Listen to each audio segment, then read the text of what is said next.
সকালবেলায় স্নান সেরে পুজো করে যখন চা বসিয়েছি, ওই 6টা 20 রেডিওর খবরে আমেদাবাদের ঘটনাটা শুনে সত্যিই খুব খারাপ লাগছে। রেডিও, ফোন, টিভি সব কিছু দিয়ে এখন ওই বিমান দুর্ঘটনার কথা। আমেদাবাদের প্লেন দুর্ঘটনায় আজ কত সাধারণ মানুষ পৃথিবী থেকে চিরতরে বিদায় নিলেন।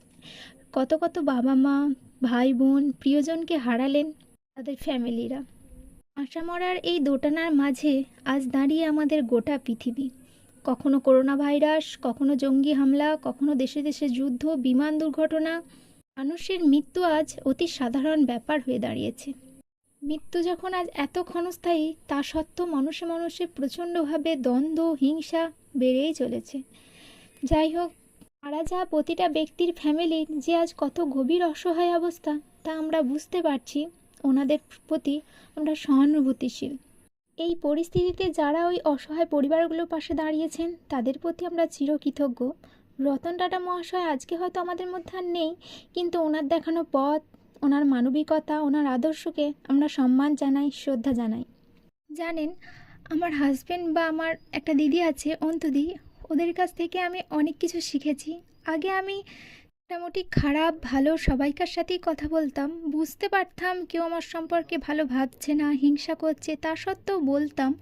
কিন্তু এখন ওদের কাছ থেকে অনেক কিছু শিখেছি। অন্তদি তো আমাকে অনেক ভালো ভালো কথা বলে, আর আমার হাজব্যান্ড তো সবসময় বোঝায় যে জীবনে দু একটা মানুষ থাক, কিন্তু নিজের মানুষ থাক। ওই লোক দেখানো জিনিসটা থেকে আমি বেরিয়ে আসতে পেরেছি। এখন সেরকমভাবে আমাকে কে কী বললো, কে কী ভাবছে আমি ভাবি না। শুধু মনে হয় আমার দ্বারা যেন কারো ক্ষতি না হয়, আমার দ্বারা যেন কারো কষ্ট না হয়।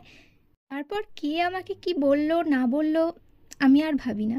তবে যখন বুঝতে পারি কেউ আমার ক্ষতি চাইছে, হিংসা করছে, আমি অবশ্যই তাদের থেকে দূরত্ব বজায় রাখি। তাতে তারা কি ভাবলো আমার কিছুই যায় আসে না। অন্তুদি বা আমার হাজব্যান্ড দুজনেই আমার খুব প্রিয় মানুষ। যাই হোক, আজ সকাল সকাল রান্না বসিয়েছিলাম, তেমন কিছু করিনি। ওই পটল দিয়ে মাছ দিয়ে একটা পাতলা ঝোল করেছিলাম, উচ্ছে আলু সেদ্ধ, আর আগের দিনের ওই খানিকটা করেছিলাম আর খানিকটা শুশুনি শাক ছিল, ওটাকেই ভেজেছি। এর ঝোল কিংবা ওই রাত্রে অফিস থেকে আসার সময় যদি মাংস আনে খুব তাড়াতাড়ি থাকে, তখন ওই মিক্সি বাটিতে যে পেঁয়াজ, রসুন আর টমেটোটা পেস্ট করি, ওখানেই আমি আদা, জিরে সব কিছু মশলা দিয়ে একটা মশলা বানিয়ে নিই, দিয়ে সেটাকে কষি চাপিয়ে দিই। বেশ ভালোই হয়, একটুও খারাপ হয় না, কোনো পেঁয়াজ রসুনের আলাদা করে গন্ধ আসে না। ও পটল খায় না বা সবজি অতটা খেতে চায় না, কিন্তু এই ঝোলে দিয়ে দিলে খায়। আর তারপরে ওর আগের বছরে কোলেস্ট্রলটা বেড়েছিল। যাই হোক, ও পরশুদিন ডাক্তার দেখিয়ে এসেছে, এখন সব কিছুই কন্ট্রোলে আছে। সবজিটা এখন খেতে চাইছে, মানে সব রকমের সবজি যদি মাছ দিয়ে বা ডিম দিয়ে একটা ঝোল ঝোল করে দেওয়া হয় সেটাও খেতে চায়। বাদবাকি আলাদা করে যদি সবজির তরকারি হয় তখন সেটা খেতে চায় না। ওকে যে কত রকমভাবে এই সবজি, কুমড়ো এসব খাওয়াতে হয়। আমাদের ঘরে মোটামুটি উচ্ছে আলুর সেদ্ধটা ডেলিই হয়। আসলে একটু তিতো রাখা ভালো, সেই জন্যই রাখি। এটাও প্রথম প্রথম খেতে চাইতো না, বলতো তিতো। আচ্ছা, উচ্ছে তেতো হবে না তো মিষ্টি হবে। এখন মোটামুটি সব কিছুই খায় আর সব কিছু কন্ট্রোলে আছে। যাই হোক, আমার কমপ্লিট রান্না, ওই তো এইটুখানি রান্না। তারপর আমি সকাল থেকে তেমন কিছু খাইনি, আর একজন প্রসাদ দিয়ে গেল তাই খেয়ে নিলাম। আর যখন শীতকাল থাকে ও দুধটা খেতে চায়, তাই ওট, চিয়া সিড, বাদাম এগুলো ভিজিয়ে যেটা খায়। আর গ্রীষ্মকালের দিকে ওই দুধটা খেতে চায় না, তাই ওই টক দই বাড়িতেই বসানো হয়, ওই টক দইটা দিয়েই খায়। ডেলিও মিষ্টি দই খায় না, আমাদের বাড়িতে কেউই খায় না, সবাই ওই ঘরে পাতা টক দইটাই খায়। যদি কখনো মিষ্টি দই খেতে মন যায়, ওই বাড়িতেই হালকা মিষ্টি দিয়ে বসিয়ে দিই।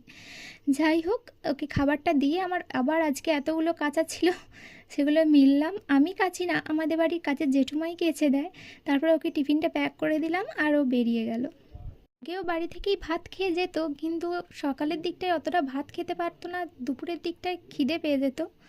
তাই আমি ওকে বলেছিলাম যে ভাতটা নিয়ে যাবে আর সকালবেলায় কিছু খেয়ে যাবে। আগেও রুটি খেয়ে যেত, সেই রুটিটা একটা খেত, ভালো খেতে পারতো না।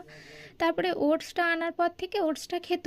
ওই শীতকালের দিকটা ওটসটা দুধ দিয়ে খায়, কিন্তু গ্রীষ্মকালটাই টক দই দিয়ে দই চিড়েটাই খায়।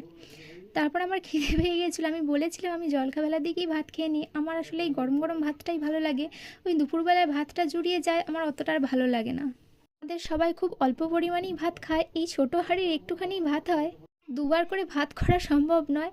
সকালে একবার করলে ও ওই টিফিনের ওইটুকু ভাতই খায়, আর আমি তো তার থেকেও কম। আর জেঠু আছে, ও তো ওরকম একটুখানি ভাতই খায়। দুপুরের দিকটা করে যতটা না খাই, এই জলখাবেলার সময়টা করে আমি একটু বেশি ভালোই খাই। ঠিক আছে, সবাই ভালো থেকো, সুস্থ থেকো।